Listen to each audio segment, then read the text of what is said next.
उपद्रवग्रस्त हैं, उनके जीवन में अनायास ही उपद्रव होते रहते हैं, किसी अच्छी बात को सोचने का मौका नहीं मिलता। बोलो जय श्री। अब नारद जी ने देखा कि साधु संत, जो साधु संत हैं, जिनको दुनिया को, संसार को रास्ता दिखलाना चाहिए, वो पाखंडी हो गए हैं।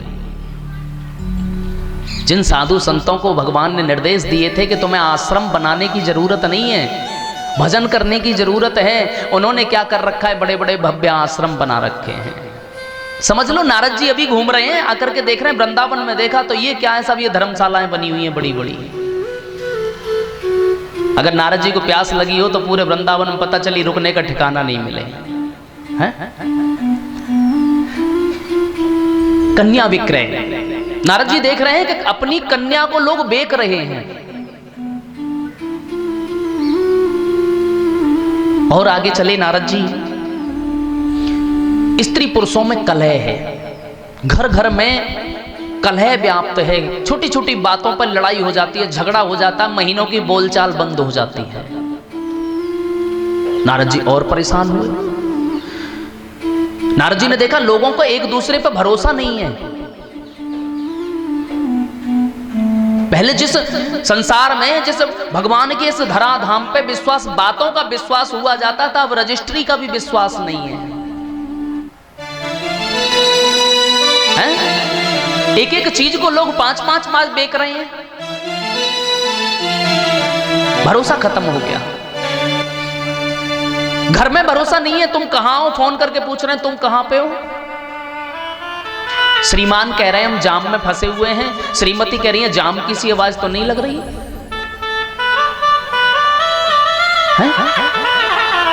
सही बताओ कहां पे हो।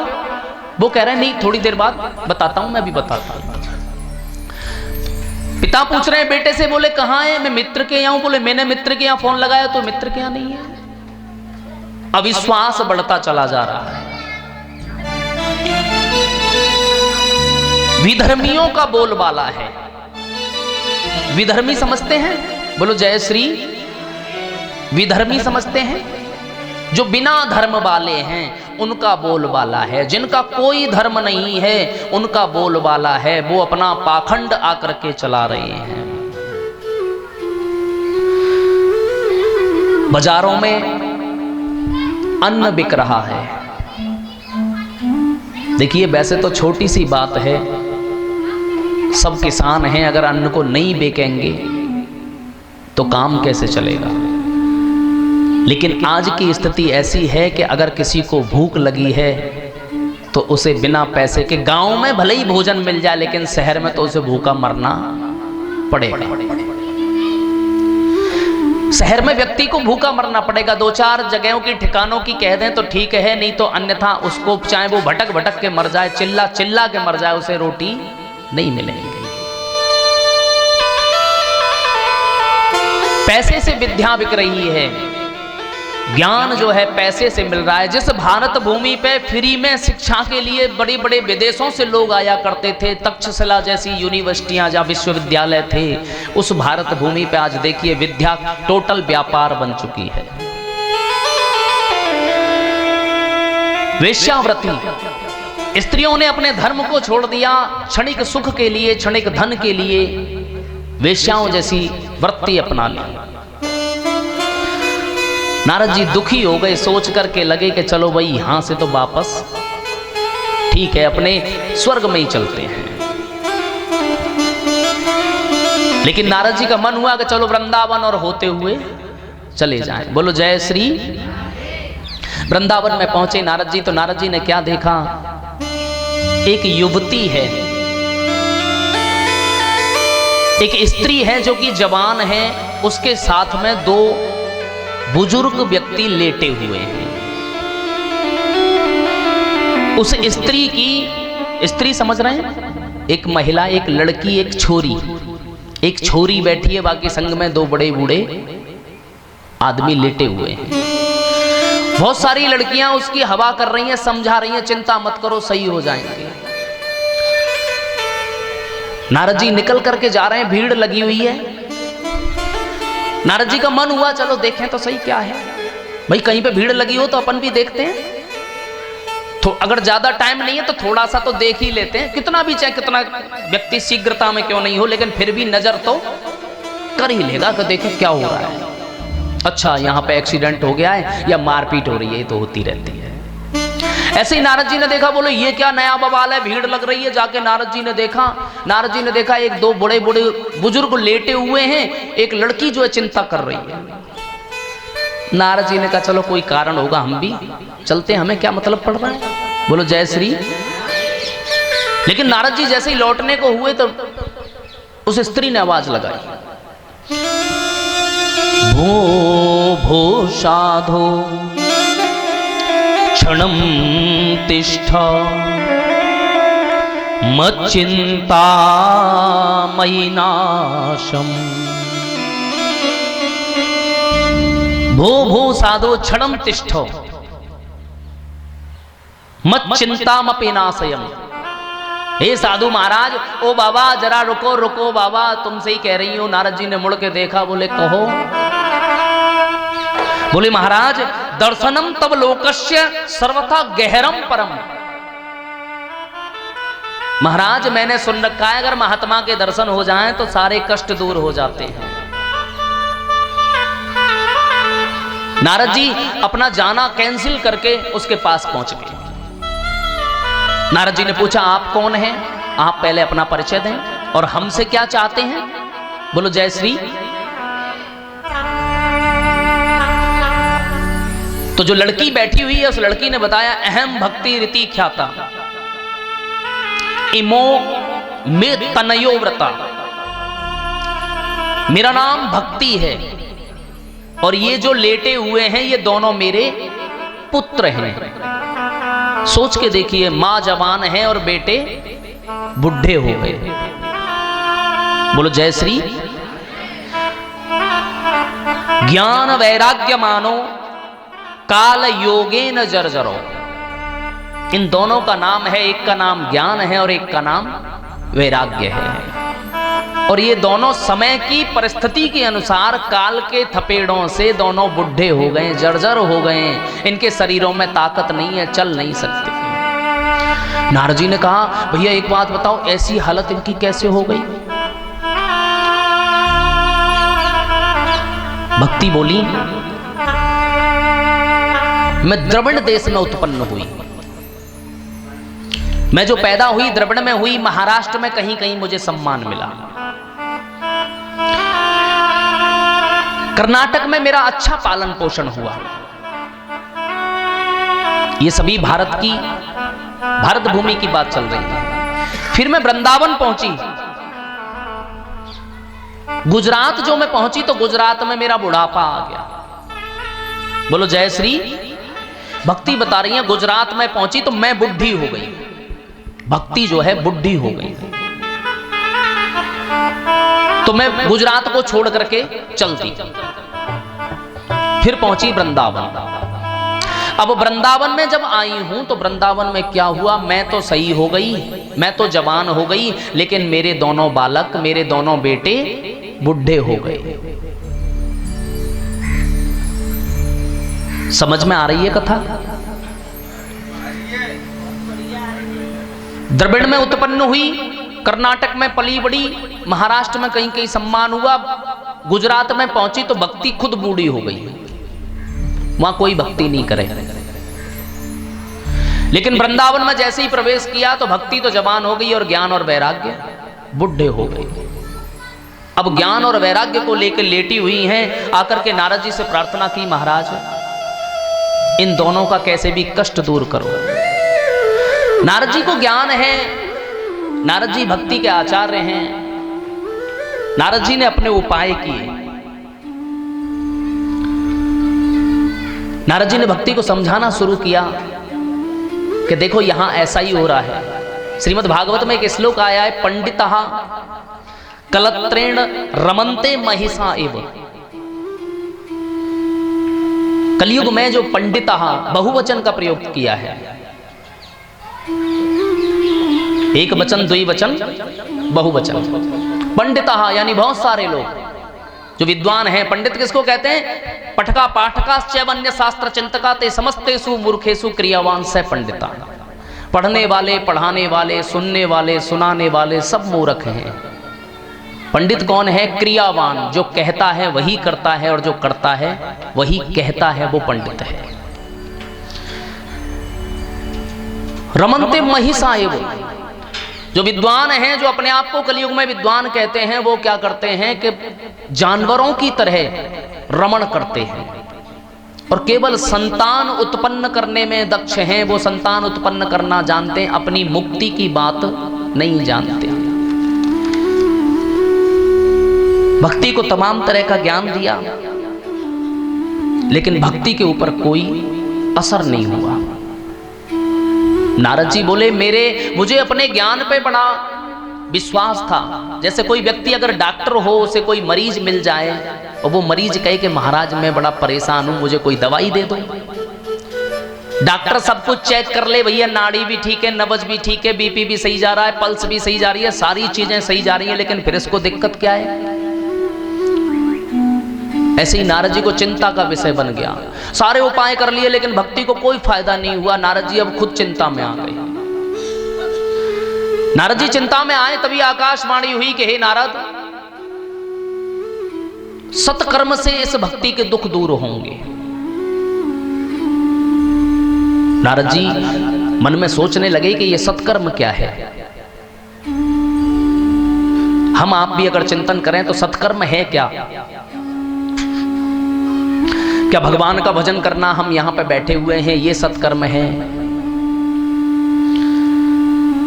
नारद जी वहां से उठकर के उस सत्कर्म का पता लगाने के लिए सनकादिक ऋषियों के पास जाकर के पहुंचे।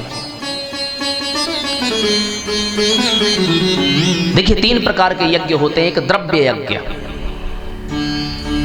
जो धन के द्वारा या किसी वस्तु के द्वारा कोई यज्ञ किया जाए। बोलो जय श्री। जैसे हमने सामान दे दिया, भैया तुम जो है यहां पे एक झोपड़ी बना दो, कोई आएगा धूप में या ठंड में परेशान तो वो वहां पे बैठ जाएगा। ये हुआ द्रव्य यज्ञ। दूसरा हुआ तप यज्ञ। कोई समस्या चली आ रही है, बहुत सारे लोग उस समस्या से परेशान हैं, तो तुमने उस पर रिसर्च करके, अपना समय दे करके, तप करके, उसमें ज्ञान लगा करके कोई ऐसा यंत्र बना दिया, जैसे अभी खेतों के चारों तरफ लगे हुए हैं ना, बोलो जय श्री, टक टक टक टक, तो वो तप यज्ञ के अंतर्गत है। किसी ने बुद्धि लगाई, युक्ति लगाई, ऐसा क्या किया जाए कि उनको नुकसान भी नहीं हो, फिर भी उसमें सबको फायदा हो जाए। वो तप यज्ञ का नतीजा है। तीसरा है स्वाध्याय रूप ज्ञान यज्ञ,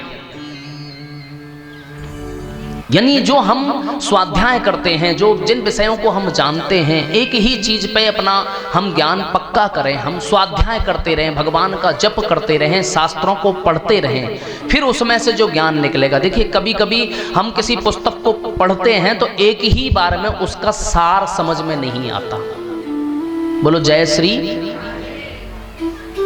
प्रोफेसर साहब यहाँ पे बैठे हुए हैं, एक ही पैराग्राफ को 3 बार पढ़ेंगे तो हो सकता है उसमें तीनों बार में अलग अलग कुछ प्राप्त हो जाए। तो ऐसे ही तप यज्ञ, इसको सत्कर्म कहा गया है।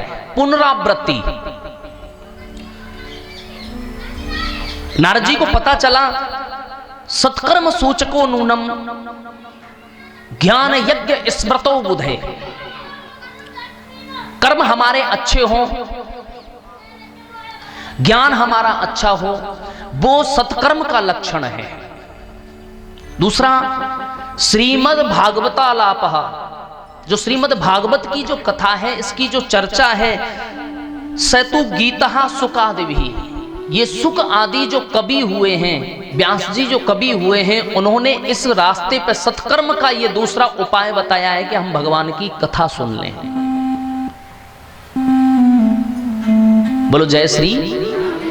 अब नारद जी इस समस्या को लेकर के सनक सनंदन सनत कुमारों के पास गए, जाके उनसे निवेदन किया। सनक सनंदन सनत कुमारों ने पूछा, भैया तुम कैसे उदास हो, तुम तो संत हो, तुम्हें किस बात की चिंता है? नारद जी बोले, महाराज वृंदावन में ऐसे ऐसे एक किस्सा तुम्हें बताएं कि एक लड़की वहां पे बैठी हुई है, उसके 2 बेटे हैं, उसके सामने ही बुजुर्ग हो गए। बुढ़े हो गए। इस कथा का समझने का जो सार है, हम भक्ति तो खूब कर रहे हैं, सुबह से शाम तक भगवान की कथाएं हो रही हैं, लेकिन ज्ञान और वैराग्य जवान नहीं हो पा रहे हैं। कैसे? जो हम रूढ़ बाध्यता में, कुसंगतियों में फंसे हुए हैं, बुरी आदतों में फंसे हुए हैं, उन आदतों को हम मोह के वशीभूत होकर के छोड़ना नहीं चाहते।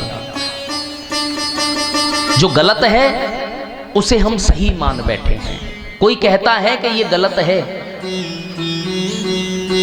तो फिर भी हम उसको मानने को तैयार नहीं हैं। दूसरा, वैराग्य।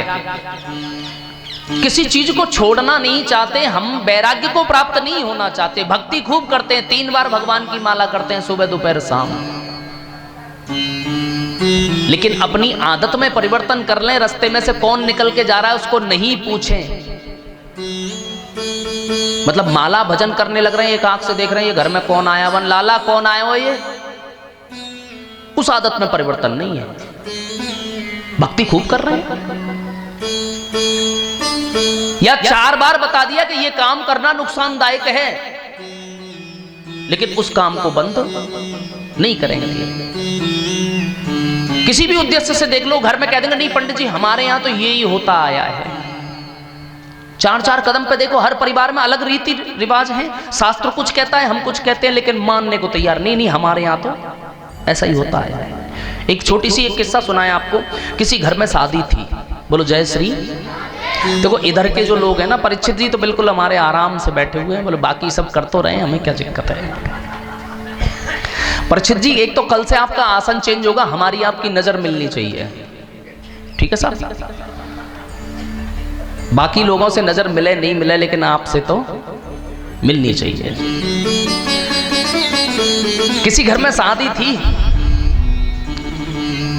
तो मिठाइयां बन रही, तो मिठाइयों के लिए एक कमरा नियुक्त किया जाता है, एक पार्स जिसको बोलते हैं, होता है ना। मिठाइयां बन बन के उस कमरे में रख दी जाती हैं, और एक किसी अच्छे से व्यक्ति का वहां पे ड्यूटी लगा दी जाती है, गेट पे बिठा दिया जाता है, भाई तुम जो है यहां पे जिम्मेदार हो। ऐसी हुई साहब, मिठाइयां रखी गई। एक बाबा, कोई बुजुर्ग ही देखते हैं वो, क्योंकि बड़े बूढ़े ही बैठ सकते हैं, जवान तो कोई बैठेगा नहीं। दूसरा ये भी है कि बुजुर्ग को बैठाएंगे तो ज्यादा नहीं खाएगा, थोड़ा बहुत ही खाएगा। जवान तो हो सकता है कि बिलांदों में नाप दे। तो बाबा की ड्यूटी दे दी, बाबा बैठे हुए हैं। अब किसी कारण बस बाबा को कहीं जाना पड़ गया। देखिए ज्ञान और वैराग्य जो बुढ़े हैं, बाबा कहीं गए, थोड़ी सी देर के लिए कहीं गए, इतने में क्या हुआ, उस कमरे में बिल्ली घुस गई। बाबा लौट के आए, उन्होंने कहा दरवाजा कैसे खुला हुआ है, मैं तो फेर के गया था। जाके अंदर देखा तो बिल्ली उसमें घूम रही है। बाबा ने कहा इसको निकालें, लेकिन जैसे ही बाबा निकालने के चक्कर में लगे तो उनने देखा कि बाहर 4-6 रिश्तेदार आके बैठे गए। बाबा ने कहा अगर मैंने अब बिल्ली निकाली तो सबको पता लग जाएगी कि मिठाइयां झूठी हो गई हैं। बाबा चतुर थे, उनने क्या किया कि पार्स का दरवाजा अंदर से बंद किया, बिल्ली को घेर के एक डला के नीचे दबा दिया। एक 10 किलो का पत्थर रखा हुआ था, बांट रखा हुआ था, उस बांट को डला के ऊपर रख दिया। बाबा को ध्यान आई बिल्ली जाने कब तक दबी रहे, तो उनने एक कटोरी में पानी भी रख दिया, कहीं मर ना जाए बिल्ली। थोड़ा कुछ खावे पीवे को सामान भी रख दिया। अब क्या हुआ, शादी हो गई, बारात विदा हो गई, रिश्तेदार चले गए, सब चले गए, बाबा किसी काम से चले गए। अब लड़कों ने उस कमरे को साफ किया। शादी के बाद में भगोने वगोने उठाए जाते हैं, तो लड़के जब उठाने के लिए आए तो भगोने निकाले, सब निकाले, एक डला के ऊपर पत्थर रखा हुआ है, बांट रखा हुआ है। लड़कों ने जो बांट हटाया, ढकोला उठा, बिल्ली निकल के भाग गई। वहां देखा तो एक कटोरी में दूध रखा हुआ है और एक कटोरी में पानी रखा हुआ है। बोलो ठीक। समय व्यतीत हुआ, उस परिवार में दूसरी शादी की तैयारी हुई, सब रिश्तेदार आए, कमरा भी साफ हो गया, उसमें मिठाइयां बन के रखनी है। एक बाबा की ड्यूटी लगा दी, वो बाबा तब तक ऊपर पहुंच गए। तो एक रिश्तेदार ने पूछा, और भैया तैयारियां कैसी चल रही हैं? बोले भाई तैयारियां और तो सब चल रही हैं महाराज, बस एक समस्या आ रही है। बोले क्या? कि एक बिल्ली की जरूरत है। बोले बिल्ली का क्या करोगे? बोले हमारे यहां परंपरा चली आ रही है, हमारे यहां पार्स में बिल्ली डला के नीचे दबाई जाती है। बोलो जय श्री। अब बताओ, ऐसी परंपराओं में हम निर्बाध रूप से बंधे हुए हैं, चाह करके भी उन्हें छोड़ नहीं पा रहे हैं हम। यानी ज्ञान और वैराग्य हमारे बुढ़े हो चुके हैं, भक्ति बराबर चल रही है, माला बराबर चल रही है, लेकिन ये नहीं पता कि सही चल रही है कि गलत चल रही है, बस चले जा रहे हैं।